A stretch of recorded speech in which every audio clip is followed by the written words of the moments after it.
जनसुख news में आपका स्वागत है। मैं प्रदीप तिवारी।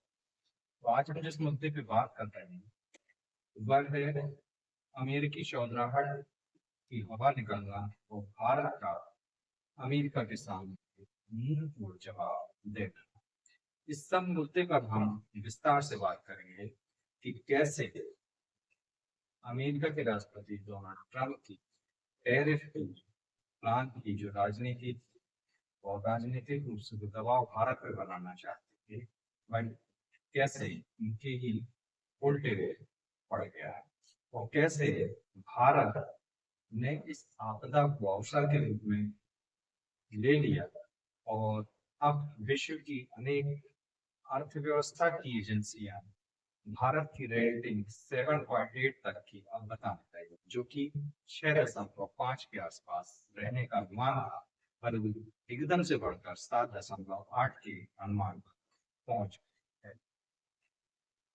अमेरिका को लगा था, खासकर डोनाल्ड ट्रंप, कि भारत उनकी धमकियों के आगे झुक जाएगा, रूस से ईंधन लेना बंद कर देगा। मगर शायद यही उनसे भूल हो गई।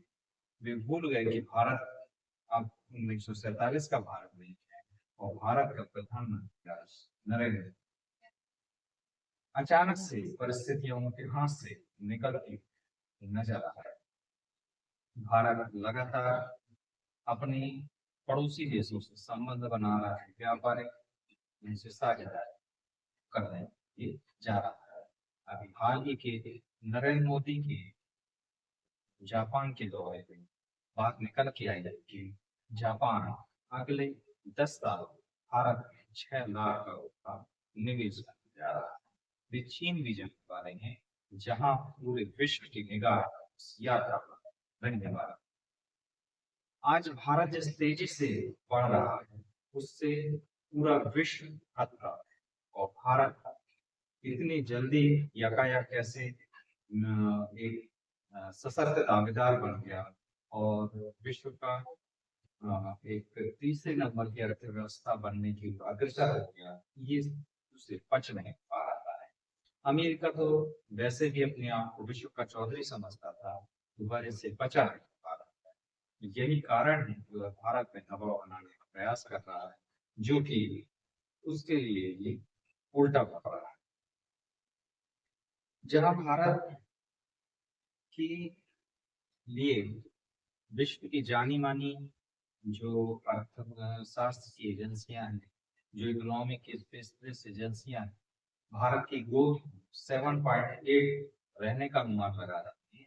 वहीं विश्व बैंक और IMF इसे 6.5 तक इसे रखने रख रही है, जो कि उनके दोगले को दर्शा रहा है।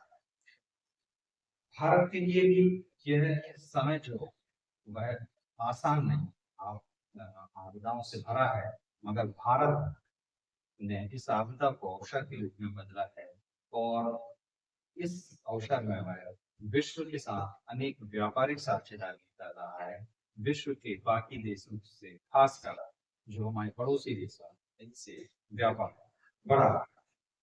कई अर्थशास्त्री कह रहे हैं कि भारत अगर इसी तरीके से चला तो वह और अपनी मैन्युफैक्चरिंग को बहुत बेहतर कर, तो कोई आश्चर्य नहीं है कि भारत तेजी से दूसरे नंबर की अर्थव्यवस्था विश्व की बन जाए। मेक इन इंडिया और आत्मनिर्भर भारत, ये तो ऐसी योजनाएं हैं जो भारत को इस दिशा में अग्रसर कर सकते हैं। इस पर सरकार को या भारत सरकार को विशेष रूप से काम करने की आवश्यकता है। कुल मिलाकर अमेरिका ने जो टैरिफ लगाया यह उसी के मुंह की घंटी बनने जा रहा है और भारत इस आपदा को अवसर में बदलने की तेजी से काम करता है। वह अपने देश में मैन्युफैक्चरिंग को बढ़ाने और सप्लाई चेन बढ़ाने और विश्व में अपने बादशाह हासिल करने की दिशा में लगातार काम। जब अमेरिका के राष्ट्रपति डोनाल्ड ट्रंप ने यह टैरिफ लगाया था, उन्होंने के अनुमान ये था कि देश के जो भारत देश के प्रधानमंत्री से बात करेंगे और उससे रियायत उम्मीद है। मगर हुआ उल्टा, अमेरिका के राष्ट्रपति डोनाल्ड ट्रंप ने कई बार हम नरेंद्र मोदी भारत के प्रधानमंत्री से बात करने की आगे कोशिश की, मगर भारत के प्रधानमंत्री दिमाग में कुछ और भी चल रहा था और वे इसका करारा जवाब देना चाह रहे हैं।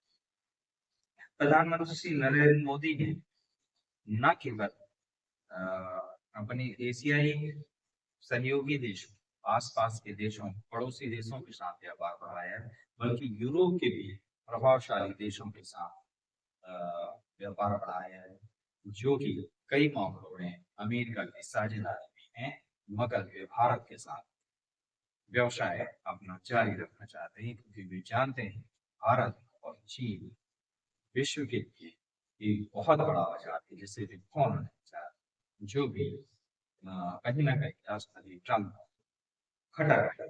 प्रधानमंत्री श्री नरेंद्र मोदी ने इसके अलावा स्वदेशी का आह्वान किया है। वह सही भी है, यह न तो कक्षा 10वीं का एक आम विद्यार्थी भी बता सकता है कि अगर हम अपने देश की चीजों को खरीदेंगे तो हमारा देश उन्नति करेगा, तो हम जिस विदेश की कंपनी के प्रोडक्ट खरीदेंगे वह विश्व या वह देश आगे। तो इस पूरे मुहिम में अगर भारत सफल होता है, अगर वह अपनी स्वदेशी की अवधारणा को सही तरीके से लागू कर लेता है और देश के लोग सरकार का साथ देते हैं, स्वदेशी वस्तुओं को अपना लेते हैं, तो भारत अमेरिका के साथ पूरे विश्व के साथ इस महती लड़ाई को जीत सकता है और भारत विश्व का सिरमौर बन सकता है। भारत सरकार और उद्योगपति अपने स्तर पर इस लड़ाई को लड़े काम करेंगे।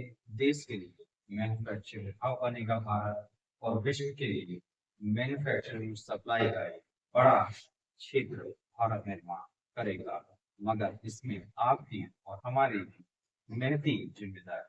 अगर हम स्वदेशी को बीज मंत्र के रूप में स्वीकार कर लेंगे और सरकार का इस नाते से भी कर लेंगे, तो सच मानिए हमारा भारत जल्द विश्व के दूसरे नंबर की अर्थव्यवस्था बन जाएगा और हम पहले पा जाए यानी अमेरिका टक्कर जाएगी इस स्थिति में। आज ये लड़ाई केवल सरकार की, ये लड़ाई है आप उनकी हमारी, ये लड़ाई है देश के आम नागरिक, ये लड़ाई है देश के आम नागरिकों की स्वाभिमान, ये लड़ाई है देश के स्वाभिमान, ये लड़ाई है आप हमारी और हमारी आने वाली पीढ़ी।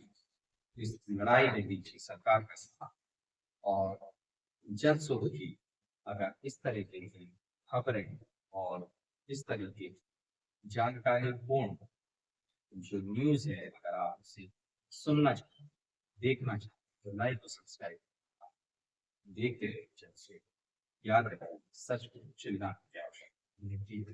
नमस्कार।